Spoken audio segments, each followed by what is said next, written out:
जय हिंद साथियों। आप देख रहे हैं सच्ची खबरें। साथियों, आपको ये जानकर खुशी होगी कि वक्फ बोर्ड की अब मनमानी नहीं चलेगी और वक्फ बोर्ड के जो भी दावेदार थे, मौलाना व कट्टरपंथी, उनकी दादागिरी भी नहीं चलेगी, क्योंकि वक्फ बोर्ड में बहुत बड़ा संशोधन होने वाला है। साथियों, आप सभी लोग जानते हैं संसद में बिल पेश की गई थी वक्फ बोर्ड को लेकर कि वो अपनी मनमानी ना कर सके। कई लोगों को बेघर कर चुकी है वक्फ बोर्ड ने, इसीलिए अब वहां पर सुनवाई हो गई है और वक्फ बोर्ड को पूरी तरह से खत्म करने की भी चर्चा हो रही है। साथियों, आपको ये जानकर खुशी होगी कि अब वक्फ बोर्ड की वजह से लोग बेघर नहीं होंगे।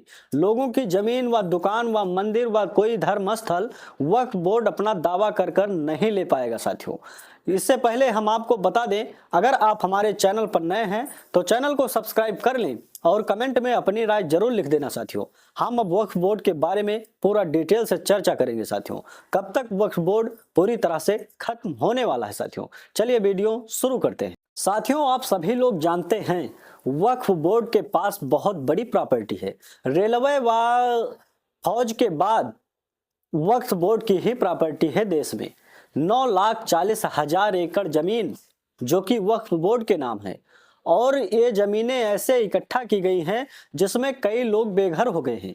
कई लोगों की जगह जमीनें छीन ली गई हैं। साथियों, और कई धर्म स्थल, कई मंदिरों पर व रेलवे स्टेशन पर वक्फ बोर्ड अपना दावा कर रहा है।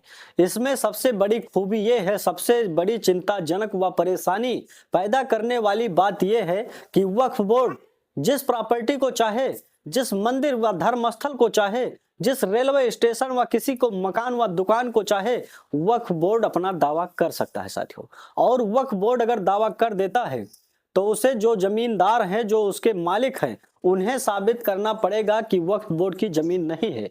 और लास्ट तक वक्फ बोर्ड की कानूनी प्रक्रिया इस तरह से है कि जमीन का मालिक साबित नहीं कर सकता कि ये हमारी जमीनें हैं। साथियों, क्योंकि उसे कानूनी इस तरह से छूट दी गई है, उसकी शक्तियां इतनी ज्यादा हैं कि अगर वो दावा करता है तो हर हाल में अपनी प्रॉपर्टी व जमीन छोड़ना पड़ेगा। साथियों, आप सभी लोग जानते हैं जब ये वक्फ बोर्ड बना था तो बहुत कम जमीनें थी, लेकिन धीरे धीरे करके देश में सबसे बड़ी जमीनें तैयार हो गई। साथियों, जो कि वक्फ बोर्ड के नाम से है।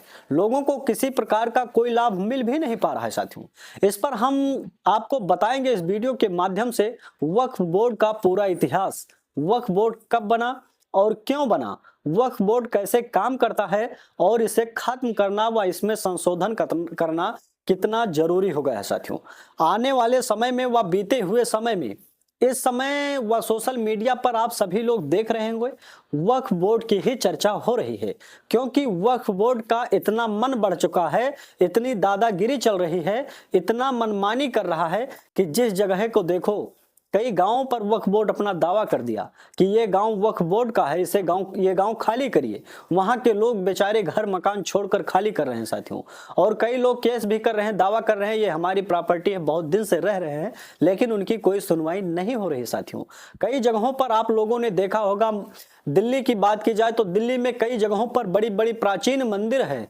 वहां पर भी वक्फ बोर्ड अपना दावा कर रहा है कि ये मंदिर जो बनी हुई है ये वक्फ बोर्ड की प्रॉपर्टियों पर बनी हुई है। साथियों, ये बात छोड़ो, जो अभी नई संसद बनी है उस संसद को भी दावा किया जा रहा है कि ये संसद वक्फ बोर्ड की जमीन पर बनी है। साथियों, इसी तरह से इनकी मनमानी देखते हुए व दादागिरी देखते हुए भारतीय जनता पार्टी के द्वारा एक बिल पेश किया गया कि जो वक्फ बोर्ड इतनी मनमानी कर रहा है, लोगों को परेशान कर रहा है, हजार व लाखों लोगों को बेघर कर चुका है, तो इस पर कुछ रोक लगना चाहिए, इसमें कुछ ना कुछ संशोधन जरूर करना चाहिए।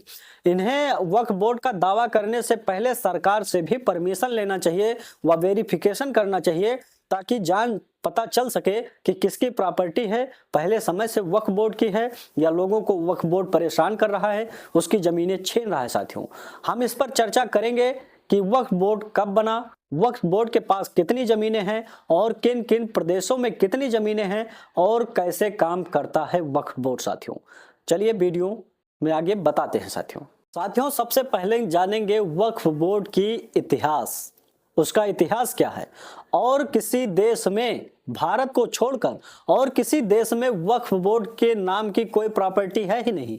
और ये वक्फ बोर्ड की जो प्रॉपर्टी है भारत देश में, वो संविधान के खिलाफ है, क्योंकि संविधान में कहीं ऐसा वर्णन नहीं किया गया, कहीं ऐसा लिखा नहीं गया है कि यहाँ पर वक्फ बोर्ड की प्रॉपर्टियां होनी चाहिए और किसी एक धर्म विशेष का हक होना चाहिए साथियों। लेकिन कुछ कट्टरपंथी द्वारा वह सरकार की मेहरबानी थी लोगों को वक्फ बोर्ड की जमीनें व वक्फ बोर्ड का एक पार्ट बनाकर लोगों की जमीनें हड़पने का पूरा साधन दे दिया साथियों, क्योंकि उसकी वजह से लाखों व हजारों लोग बेघर हो चुके हैं और वक्फ बोर्ड के पास बहुत ज्यादा जमीनें हो गई हैं साथियों। और इसकी चर्चा इस समय हमेशा हो ही रही है, डेली संसद में सुनवाई भी हो रही है साथियों। सबसे पहले हम बता दें वक्फ बोर्ड की इतिहास क्या है साथियों। भारत में वक्फ बोर्ड की शुरुआत दिल्ली सल्तनत के दौर से शुरू मानी जाती है।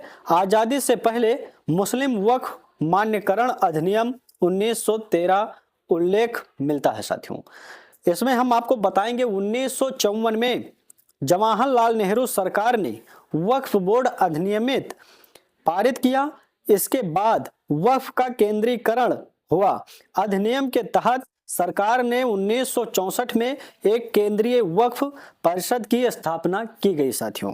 1964 में एक केंद्रीय वक्फ परिषद की स्थापना की गई साथियों। फिर प्रत्येक राज्य के केंद्र शासित प्रदेश में वक्फ बोर्ड के गठन की अनुमति देने के लिए कानून में संशोधन किया गया साथियों। इसके बाद केंद्रीय वक्फ परिषद वक्फ संपत्तियों से संबंधित मामलों पर केंद्र के लिए एक सलाहकार के रूप में काम करती है साथियों। ये 1995 में हुआ। 2013 में यूपीए सरकार ने 1995 के मूल वक्फ एक्ट में बदलाव करके वक्फ बोर्ड की शक्तियां दुगना बढ़ा दी साथियों, क्योंकि वक्फ बोर्ड में इतनी ज्यादा छूट व मनमानी दे दी गई कि किसी भी प्रॉपर्टी को, किसी के भी मकान को, किसी भी गांव को, किसी भी स्थान को, किसी की भी प्रॉपर्टी हो, वहां पर वक्फ बोर्ड अपना दावा कर सकता है और वो लोगों से छीन भी सकता है साथियों। इस बात को लेकर लोगों में बहुत ज्यादा उत्तेजना है, बहुत लोग परेशान हैं कि जितना जल्दी हो सके वक्फ बोर्ड पूरी तरह से खत्म किया जाए साथियों, क्योंकि वक्फ बोर्ड की वजह से लाखों लोग बेघर हो चुके हैं, लाखों लोगों की दुकानें छूट गई हैं साथियों। और यही बात नहीं, बड़ी बड़ी प्राचीन मंदिर, धर्मस्थल व संसद व रेलवे स्टेशन, हवाई अड्डा, बड़ी बड़ी प्रॉपर्टियां पर वक्फ बोर्ड अपना दावा कर रहा है और इसे लेने का भी प्रयास कर रहा है साथियों। इसकी चर्चा आप सभी लोग सुन रहे हैं व देख भी रहे हैं साथियों।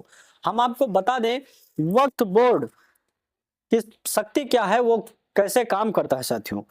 वक्फ बोर्ड 1995 का वक्फ एक्ट कहलाता है कि अगर वक्फ बोर्ड को लगता है कि कोई जमीन वक्फ की संपत्ति है तो यह साबित करने की जिम्मेदारी उसकी नहीं होगी, बल्कि जमीन के असली मालिक की होती है। वो बताए कि कैसे उसकी जमीन वक्फ बोर्ड की नहीं है।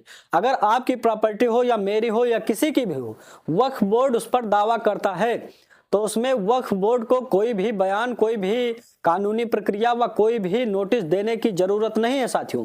आपको दौड़ भाग के चारों तरफ दौड़ना पड़ेगा, जाकर साबित करना होगा कि यह वक्फ बोर्ड की संपत्ति नहीं है। अगर आप साबित नहीं कर सकते तो वो जमीनें, वो प्रॉपर्टियां आपको छोड़नी पड़ेगी और वो वक्फ बोर्ड की प्रॉपर्टी हो जाएगी साथियों। क्योंकि ये काम इतना खतरनाक है, ये वक्फ प्रॉपर्टी इतना वायरस की तरह काम करता है कि कई लोगों को बर्बाद करके रख दी है और इन लोगों की दादागिरी अब नहीं चलने वाली है साथियों। हम आपको बता दें वक्फ एक्ट ड्राफ्ट बिल में बदलाव संभव, इसमें क्या क्या बदलाव होने वाला है साथियों। हम आपको बता दें किसी भी जमीन को वक्फ की संपत्ति घोषित करने से पहले उसका वेरिफिकेशन करना जरूरी होगा। अगर आपकी प्रॉपर्टी या किसी की भी प्रॉपर्टी को वक्फ बोर्ड अपना दावा कर रहा है तो उससे पहले उसको वेरिफिकेशन करना पड़ेगा, जिससे सरकार को भी पता चलेगी कि वक्फ बोर्ड किन जमीनों पर, किसकी जमीनों पर अपना दावा करके छीन रहा है या सही में इसकी जमीनें हैं साथियों। वक्फ बोर्ड का पुनर्गठन, बोर्ड की संरचना में बदलाव की संभावना। जिस तरह से वक्फ बोर्ड की मनमानी चल रही है, वक्फ बोर्ड वालों की दादागिरी चल रही है, उसमें संशोधन किया जाएगा, बदलाव किया जाएगा, वो अपनी मनमानी नहीं कर पाएंगे साथियों। वक्फ अधिनियम की धारा 9 और धारा 14 में भी बदलाव करके केंद्रीय वक्फ परिषद और राज्य वक्फ बोर्ड की संरचना में बदलाव किया जा सकता है साथियों, उसमें भी बदलाव हो जाएगा। बिल में राज्य वक्फ बोर्ड के स्वामित्व वाली विवादित जमीनों का नए सिरे से उत्पादन कराने का भी प्रस्ताव रखा जाएगा साथियों। दुरुपयोग को रोकने के लिए जिला मजिस्ट्रेट को वक्फ संपत्तियों की निगरानी में शामिल किया जाएगा। अगर वक्फ बोर्ड की कहीं भी प्रॉपर्टी है, जो जिला के कलेक्टर होंगे उनके जिम्मेवारी होगी कि वो उस वक्फ बोर्ड की जमीन पर अपनी निगरानी रखे कि वक्फ बोर्ड की जितनी भी प्रॉपर्टियां हैं उसका दुरुपयोग ना कर सके साथियों। वो सरकार के निगाहों में होगी, सरकार के जानकारी में होगी वक्फ बोर्ड की कितनी जमीनें हैं, कितनी प्रॉपर्टियां हैं और उन पर क्या काम हो रहा है साथियों। ये रहा वक्फ बोर्ड का इतिहास और किस तरह से लोगों को वक्फ बोर्ड परेशान कर रहा है। आप लोग समझ रहे हैं व देख भी रहे हैं, सोशल मीडिया पर हमेशा उसी की चर्चा भी हो रही है साथियों। फिर बताएंगे अगले वीडियो में कि वक्फ बोर्ड किस तारीख को पूरी तरह से खत्म होने वाला है साथियों। बस इस वीडियो में इतना ही, फिर मिलेंगे अगले वीडियो में। जय हिंद, जय भारत, जय श्री राम।